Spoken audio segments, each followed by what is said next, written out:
Today, we are talking how to build self-confidence and overcome imposter syndrome. I don't know one person that haven't struggled with this right here. I know I have. So I can't wait to dive into this topic. But before we dive in, welcome to the bandwidth. I'm Rosie, your video coach, and I help women over 40 connect with their audience and go live. If you find value in this video, I want you to give it a thumbs up. Check out my other videos, subscribe to this channel, and hit the notification bell. So let's do this. Again, the title of this show is How to Build Self-Confidence and Overcome Imposter Syndrome. Our guest is Lashawna West. She is a mindset and clarity strategist. Let's try this again. Mindset and clarity strategist. So welcome to the bandwidth. Thank you. I'm so excited to be here. Great. So I gave a brief introduction. Can you tell us a little bit more about yourself and your background? Sure. So my name is Lashawna West, and I'm a mindset and clarity strategist. And basically think of life coaching and business coaching merged together. I'm a therapist by trade, so I'm actually a real therapist. And about 3 years ago, I transitioned to support entrepreneurs with clarity, confidence, and I believe that those two things is what helps you to get to the cash. Yes, and this, I'm telling you, is going to be so beneficial to our audience. So let's just dive in. How does your mindset play a part in your self-confidence? Oh my goodness, I think it plays 110% part when it comes to confidence, because at the end of the day, in my mind, if I'm thinking I'm not pretty enough, I'm not good enough, I'm not smart enough, I'm not articulate enough, then I'm going to show up and I'm going to be stuttering. I'm going to be looking at myself, making sure my hair is good. When really, if I'm already confident, then I believe in myself. And then that just exudes for everybody else to believe it too. Yeah. And you know what? With our target audience being women over 40, it's something you would think that sometimes, you will have it all together being, 40 and over. We have been on this earth for some time. But after doing some research, some people feel more confident as they get older and some people don't, because they feel, some people are stuck in their youth. You just said something about touching your hair and looking at yourself. Some people are stuck wishing that they were still in their 20s and not accepting aging, and that hinders their self-confidence. And of course, I'm all about going live. So that hinders their self-confidence to go live. And like you said, with, stuttering and not sure. So you have hit it out the park with that. Yeah. Yeah. No, I totally agree. And that's the thing, like, in my opinion, we season as we get older. We simmering, we're seasoned. However, that's my mindset. Now, mind you, I'm 38, right? Mm-hmm. So when I get to the 40, 42, I'm sure I'm gonna be like, I might feel totally different, but I love what you're doing because your niche specifically helps those age range of women. And that's paramount. Yeah. And I think so too, because I think, our voice needs to be heard. So I'm doing everything I can to get people on this journey to go live and tell their story. Yeah, for sure. Yes. So what are like 3 ways to help us, gain confidence and grow our mindset? Yeah. So number one, so I'm a DISC certified consultant, and the DISC assessment is a self-awareness tool. And so number one is self-awareness, right? Because if you're not self-aware, then you can't work on anything. And once you're self-aware, you have to assess, okay, what is it that I'm lacking confidence in or self-conscious about, right? What is that thing? And then number 3 is making a plan so you can address it. Because at the end of the day, I truly think that unresolved trauma is the reason why we lack confidence, why we struggle with imposter syndrome, and why we kind of can't push ourselves in our business, because personally and internally, we're still dealing with old baggage and old skeletons, whether it was being bullied, whether you had childhood trauma, or whether you were isolated in a job and you just kind of like was outcasted, and that impacted you long term. So I think unresolved trauma is the biggest reason why we struggle with confidence. However, as you know, as long as we put in the work, anything can be worked on. Yeah, yeah. And that is so important, like you said, because we all come with our own trauma, baggage, and everything.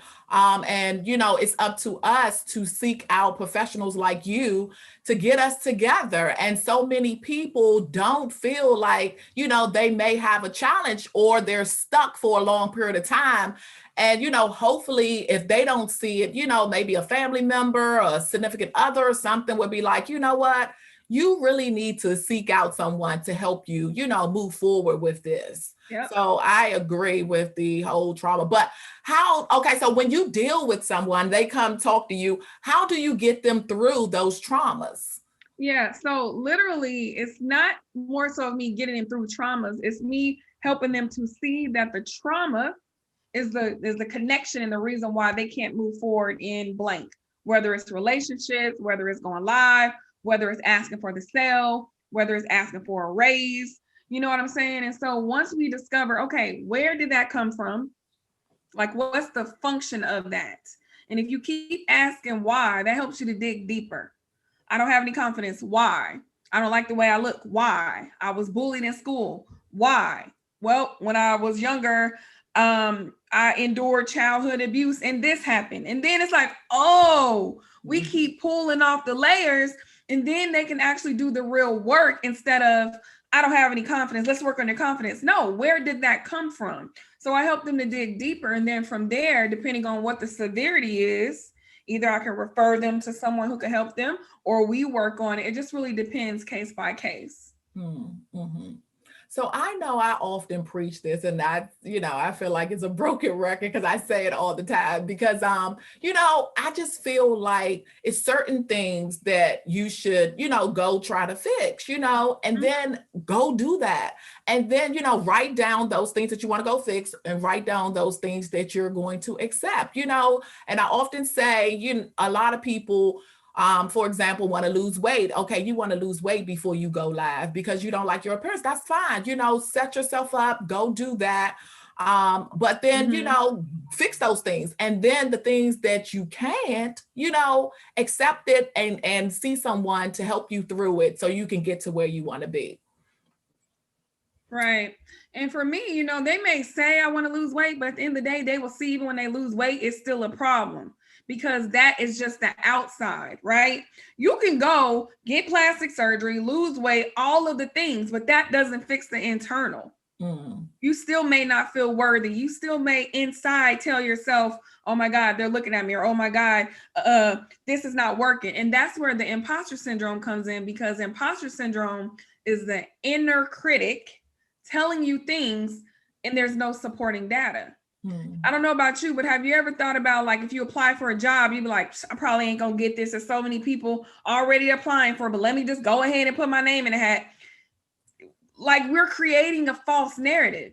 So instead we can reframe that to, I'm going to apply for this. We'll see what happens. If they don't choose me, it's their loss. At least I get to learn more about the role. It just helps you to have a growth mindset instead of a fixed mindset.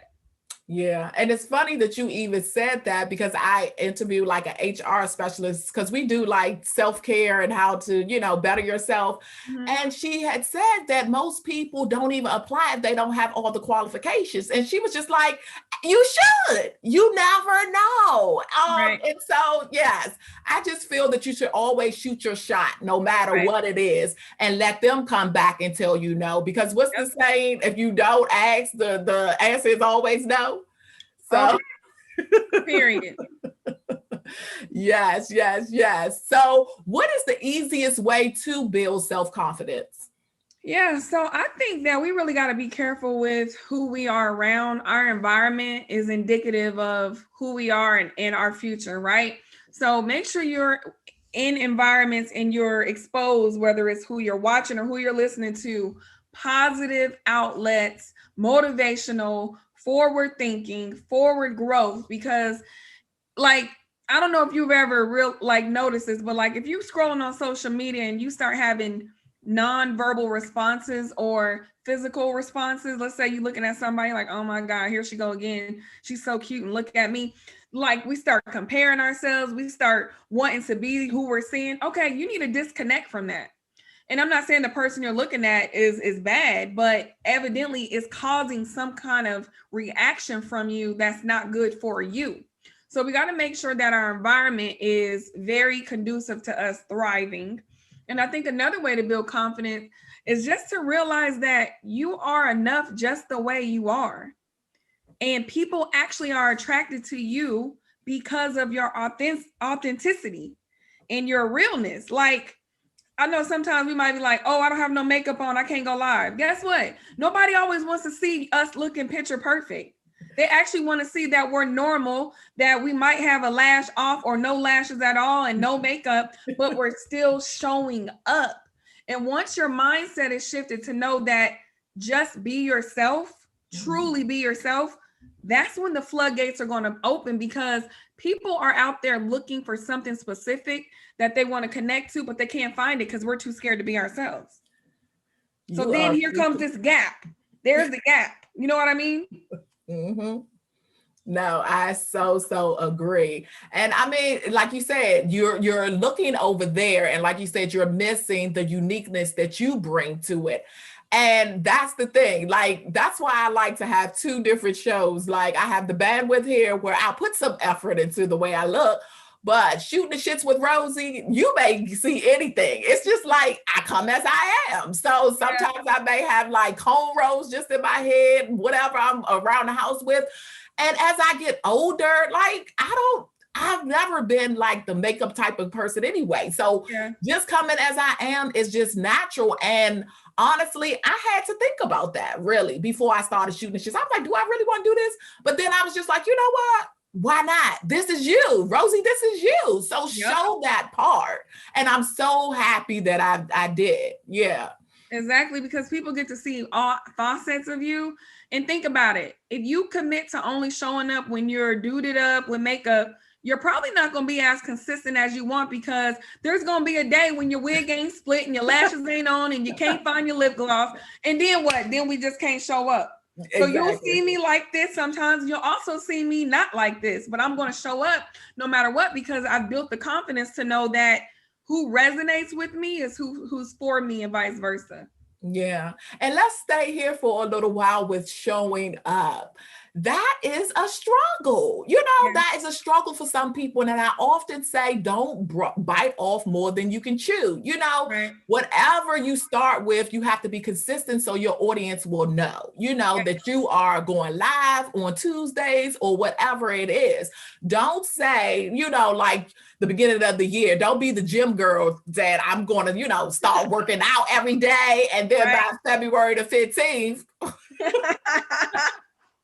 you ain't doing nothing. Girl. But, you know, start off small, you know, one day, even one day a week or one day a month, whatever you can commit to, because it's hard. You know, you have, you know, your regular 9 to 5. If you do that, you have kids or whatever your circumstance may be, just commit to something and then stick to it and gradually increase it. Because like you said, you don't always want to show up. I know sometimes I struggle with, you know, mindset issues and be like, oh my God, you know, I don't want to do this. I'm tired. You know what I'm saying? But something in me is just like, I'm so passionate about helping women. This is what you signed up for, Rosie. Get your butt up, get it done. Period. Yeah. So consistency is a struggle, I think, for everyone. And I just hope that helps somebody, because nobody wants to do it all the time. Yeah. And when it comes to consistency, that's why it's important for you to choose something that you love doing and not something that is a chore. Yeah. Because I think we are only consistent because we enjoy and we love what we're doing, right? But if I had to go and work on math, y'all would not see me as much as y'all see me. But because it's something that I love doing, I love pouring, I love serving, I love just critically thinking, and I love the whole mindset conversation, and that's what I chose to do. But when you do something that you really don't like doing, that's when it becomes a problem and you don't even want to show up at all. Yeah.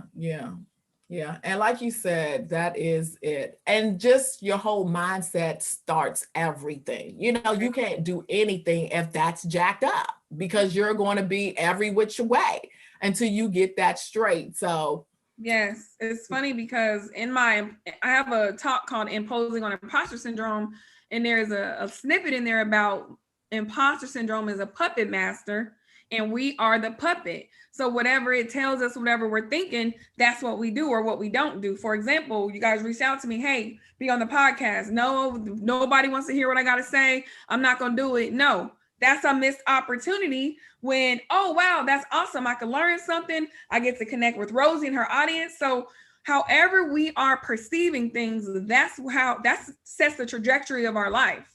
Yeah. Right. Yeah. If you believe that you can be the number one podcaster in the world, number one motivational speaker, number one mindset coach in the universe, then that's what you're going to do because you believe it. But if you have second doubts and second guesses, then more than likely it's not going to happen. And if it does, it's not going to be as enjoyable as you want it to be. Yeah, yeah. And that's the whole thing. It's just this topic is so important. You can stay here for forever because like you said, it starts out in your mind and how you see yourself. Right. And nobody has it all figured out. Like nobody. You just have to take it one step at a time and believe that you, like for me, I know that I deserve financial freedom. You know what I'm saying? I want freedom from my 9 to 5. I want to be able to, leave a legacy. And Right. that's what I'm striving for, along with my passion of helping women. Right. So, like I said, I don't have it all figured out. I'm just taking one step at a time. But, the mindset is there. Like, I can do this. Like I said, if I can't, then who can? Why can't I believe in myself? I do look over there and I see other people doing it, but I don't stay over there. I, get back in my lane. But I'm like, if she can do it, hell, I can do it too. Period. Like you got Drake, Serena Williams, Beyonce, the late Maya Angelou. They all have reported struggling with imposter syndrome. Sarah Jakes Roberts' book is about fear. Lovey just did a book on fear. Basically, they're sharing what they've struggled with. So if these people who are out here winning, killing it, millionaires, bajillionaires, but they still struggle with it, then what makes you think that you can't be resilient from these things and keep going? We all have a fair shot. We just got to take the first step. Absolutely. That's why I said this was such a good one, because I'm like, this is good. Yeah. Everybody needs to hear this and take something away from that. So what is the difference between perfectionism and imposter syndrome? Yeah, so I think perfectionism is a result of imposter syndrome, right? And the reason why I say that is because at the end of the day, imposter syndrome is the internal thoughts. And so if I'm thinking in my mind, I'm not good enough, nobody wants to hear from me, I'm not as good as them. When I do show up, I'm going to try to do it so well, so perfect that nobody can tell that I'm a fraud. Nobody can tell that I'm an imposter, right? But really what we're doing, we're putting so much pressure on ourselves to more than likely, you're not going to be able to kill it because there's no such thing as perfectionism. There's no such thing as being perfect. And it's an automatic letdown because when I go and I want this to be perfect and I give myself no grace, I'm going to automatically be on that hamster wheel and that emotional roller coaster because I didn't meet the goal that I wanted. So I just think we need to be realistic, right? If you start a YouTube channel today, you say, oh, I'm going to get 10K by the end of the month. Is that realistic? Right? Now, it might be for some. If you doing your ads and you doing everything that the gurus say, I have no idea. But let's just be realistic. Let's just say, you know what? I'm going to slowly grow my channel. And if things pick up quickly, that's dope. But I'm going to show up and do what I need to do to cultivate my audience. And that gives you that grace and that mindset to know that you're going to be on that bike, riding the bike, and not try to turn the bike into a motorcycle. Yeah. Yeah, so let's unpack that because so many people want that overnight success. And it's just like, unless you go viral or something like that, you have to put in the work, you really have to put in the work. And as far as what else did you say? You said something else. Perfectionism. Yeah. It's the fact that, that stops people from even starting, because everything has to be perfect. And like you said, nothing is never going to be that. So it's just like you're wasting time. You're wasting time. And it's interesting because that's what I specialize in. I help women and men, because at first I was only serving women, and I seen that a lot of men were reaching out to me. So I serve creatives who won't even start or who struggle with starting. And when I say start, you have an idea, it's awesome, but you won't even start and test it out because all the what ifs. I don't have enough money. I don't look the part. I speak ghetto, or I speak too proper. You know what I'm saying? We're creating all these clouds of dust that's stopping us from starting. Where really you don't even know what the outcome is going to be until you try it, test it, and tweak it. That's my triple T.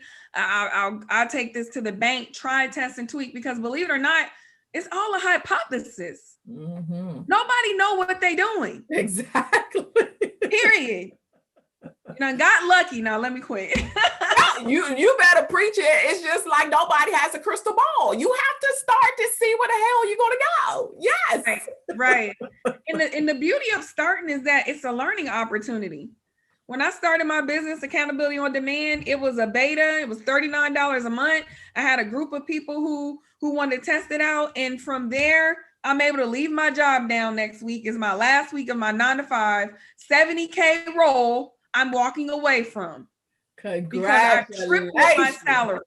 Right? Now, had I not started, none of this would be possible. Right? Now, mind you, it's going to be challenging because you're starting this, you're already doing this, but that's a part of the growth. It's transition. Yeah. Yeah. I am so happy for you, because so many people are scared to take that leap, and you have to bet on yourself. And they want, maybe to have sponsorships before they go, just to have all this stuff lined up, but you have to go all in on yourself. Yes. And then those things will come. So I am so, so happy for you. I wish you nothing but success. And it's going to happen for you. It really is going to happen for you. I appreciate it. I'm super excited. Now, mind you, I'm still scared. Absolutely. Don't even gonna lie. But here's the deal. You can always go back and get another job. They're not going nowhere, right? But when the synergy and the energy is present and you're on a good momentum, it's not worth passing up. And that's kind of where I'm at right now. Yeah. Yeah. And all you have to do is keep, putting your best foot forward. And like you said, you already have a way of making revenue. So it's just a win-win, and just keep building upon that. So I love to see women winning. So I'm definitely going to follow you and, see your journey, because I know you're going to, do well. Thank you. I appreciate it. I think sometimes we get too comfortable, and and when you're uncomfortable, that's a dangerous place to be. Because then you really don't have no motivation to do anything, because you over here Gucci already, right? But there's no such thing as comfortable, because at the end of the day, when you wake up, anything can change. Jobs are laying people off with the blink of an eye, right? And so there was a time in the past where I put my corporate America role on a pedestal. I worshiped it. You couldn't say nothing about it. I'm not gonna say I would die for it, but I was like, had it up here, and some things changed, and I no longer worked there anymore. And I went through a grieving process, like it was like someone had died. And I had to realize, girl, you can't worship nobody more than you worship God. Okay? They come a dime a dozen. So once I kind of learned that, I'm actually glad it happened, because I got pushed out of the nest. Yeah. I was too comfortable, and that's a dangerous spot to be in. Yeah. And it's so funny, because that's all like for me, that's all I knew. You go to college and then you go get a corporate job, but then it's just like something else. People see something in you. So if it wasn't my coworker one day just saying, you dress nice, Rosie, won't you do blogging? And I'm like, girl, I'm not even on social media. Like, I don't want to do this. But it was just, and she kept after me for like 6 months. Then I'm like, okay, you take my pictures. And we used to do it in the stairwell at work. Like, that's how it, and then I was just like, you know what? This could be a thing. That's and, cool. 7 years later, still going, it's just trying stuff out. But like, that's all I knew. I never thought about being an entrepreneur ever, and now that's what I'm striving for. So you never know what may happen that will shift your life. Yep. And I think we got to stop going with the traditional things. Like I'm the first person in my family who's done this. Somebody said, "So who are you?" I was like, "The first person." He was like, "No, you're a pioneer." Yes. Right. So Yes. now I'm like, I'm a pioneer. So like be the first, because then your kids, their kids, and everybody's watching. It's a new normal, and then it just grows from there. Yes, yes, yes, yes. Oh my God, this is so awesome. So I want to ask, what's next for you? You Yeah. kind of like hinted, but what's next for you? Yeah, so full-time entrepreneurship. I do one-on-one coaching and group coaching for individuals that want to create a core offer of impact. So whether you're a blogger, whether you're a coach, whether you write books and you want to kind of bring that to the mainstream, I help you get it out of your mind onto paper and create a core offer from it, right? A lot of times we have all these skill sets and we don't even realize we can monetize our skill sets. For example, I'm coaching and helping people with mindset, clarity, and building businesses. I don't have an MBA. I've never took a business class, but what I do have is street smarts paired with book smarts and the want and the grit to do it. So my one-on-one coaching, my group coaching, and then I just do all kinds of pop-up events as well. So just make sure to follow me at Miss West Creative Coach. Okay, and that was my next question. How do they stay connected with you? And you already Yep. so. All things at Miss West Creative Coach. Also, if they would like to book a clarity call with me, the link is in my bio on Instagram. But like literally, my clarity calls, it's not for me to book you. It's really for you to get clarity on what is it that you truly deep down in your soul want to do. Because a lot of us have this little thing brewing in us, but we just need a neutral party to talk to us about it and pull it out. So you're always welcome to book that complimentary clarity call so we can see if it's a good fit or not. Okay. Well, that's all we have for this episode of The Bandwidth. Please remember, as I always say, your voice needs to be heard because it matters to someone. You can do this. Stop waiting. Start your Go Live journey today. So please DM me or Facebook me or let me know how I can help your Go Live journey. I would love to help out with that. And I want to thank the team for producing this show, putting it together. If you're not subscribed to my channel, make sure that you subscribe to the channel, click the thumbs up button and turn on the notifications. Comment your biggest takeaway from this episode and also share this with one person that you know could benefit from it. And if you are ready to go live, I want you to sign up to get my 3 must-have tools. So until next week, bye-bye.